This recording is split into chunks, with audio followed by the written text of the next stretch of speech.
What's up? This your boy King Dig, and this is the Way Out Gaming. Now, news just came out about PlayStation coming out with a PlayStation 4 Slim to go alongside the PlayStation 4 Neo. Me personally, if they've been working on it, then it's cool or whatever. For those people who want to keep the regular PlayStation 4, that's good too, because I'm pretty sure they're going to come out the same way that Xbox came out with theirs, and they're going to have a 4K Blu-ray player on the inside of it, and they're going to have maybe HDR. I don't really know what they're going to have in it, but it's going to be a slim down version. So me personally, I'm not going to get it.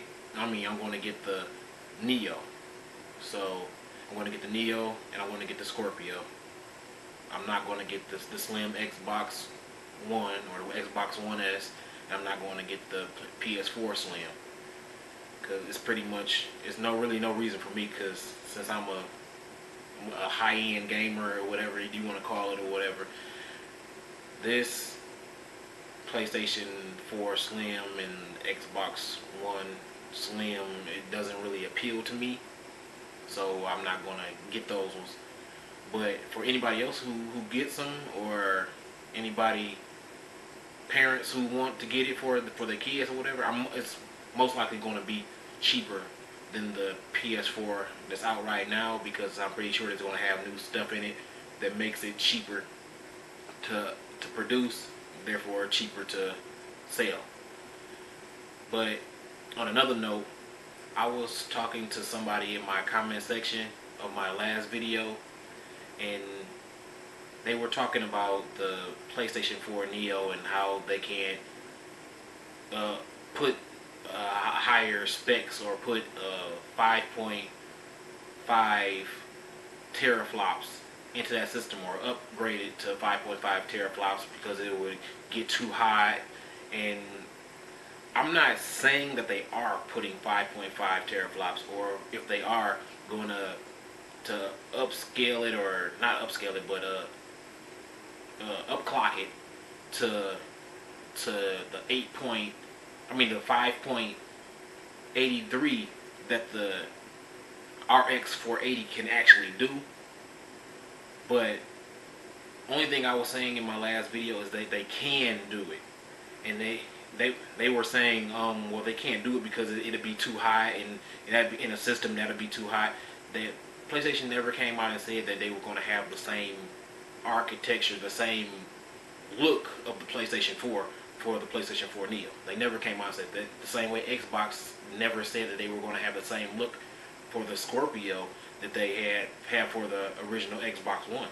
They never said that. So you don't know what kind of R&D they put into the system to actually run it at a higher teraflop anyway.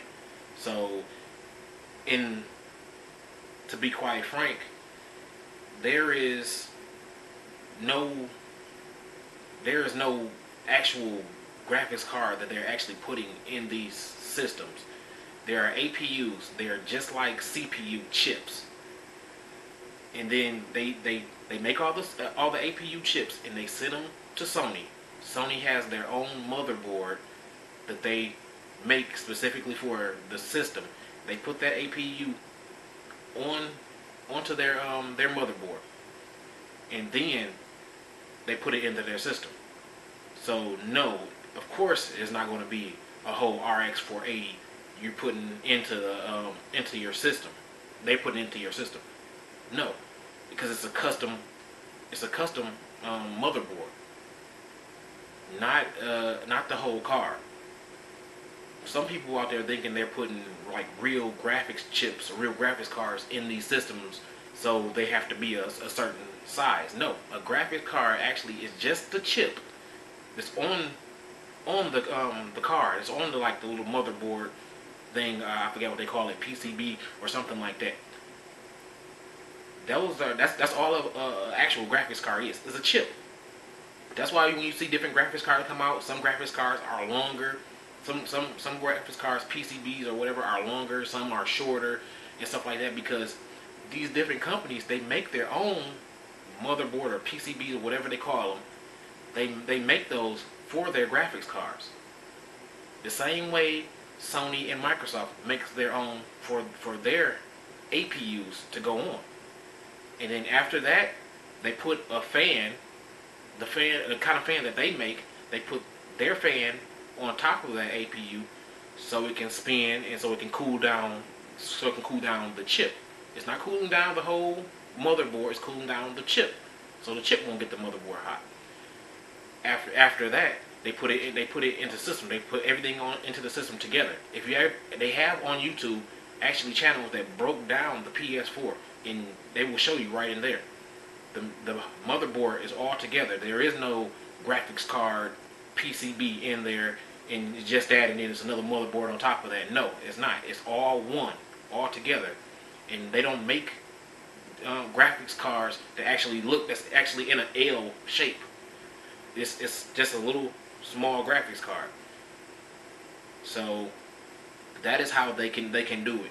And only thing that you have to do to actually get the full amount of power out of the RX 490 chip or the APU that they're going to put into their system, only thing they have to do is cut a hole in the bottom of their system, or not even cut a hole in the bottom of their system.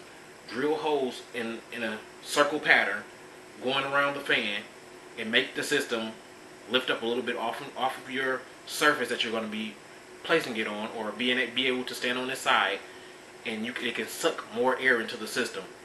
The same way the RX 480 is made. If you open up your PC, take the side panel off of your PC, put it to the side, it will be able to suck more air from the outside into that card and push it out the back. That's all. To get the full 5.5 and put a new graphics card in. I mean, put a new CPU in, or change the CPU that's on the APU dot. That's all. I never said that they were going to do it. I just said that they can do it. They can boost from 4.2 to 5.5 if they didn't cut those cores or whatever out of their actual APU to cut it down to 4.2. If they just locked it, they can actually unlock it and boost it back up to 5.5. When they make custom chips, they're either cutting something out or they're just locking it to a certain thing. That's why the Xbox One was able to upclock theirs, even though they didn't upclock it a lot. That's why they were able to upclock it, because the only thing they did was locked off a certain amount of teraflops or gigaflops, so they can keep it at a steady frame rate or a steady temperature. That's it. It's not very hard to do. So to all those people out there who saying, oh, it can't be done because it's too hot, this, that, and the third, they never came out and actually said what their system was going to look like. They never came out and actually said, we're going to put all of this stuff inside the box of a PS4.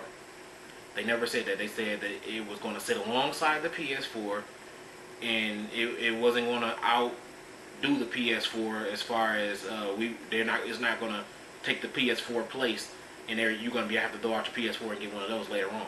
They're both going to run the same games. So they never said that it was going to look the exact same as a PS4. But people are believing that. All I'm saying is, only thing they have to do is drill holes in the bottom in the shape of a fan, similar to a lot of PCs, the way they do it in the back of the PC, so the air can blow out, and then the span that they have for the system sucks the air in and pushes it out the back. Just like their system right now. The air, it sucks it into the sides of the system, and it pushes it, the hot air out the back. Like I said, you have to go on YouTube and look at PS4 breakdowns to actually see what I'm talking about. But this has been another video / rant from your boy King Dig. This is The Way Out Gaming. Please like, comment, and subscribe. I comment back to anybody who comments to me.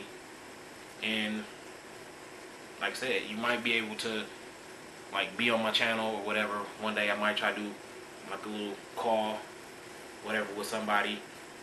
I don't really have a camera right now for my PC. I have to go out and buy one, but like I said, this is your boy, King Dig. I'm out.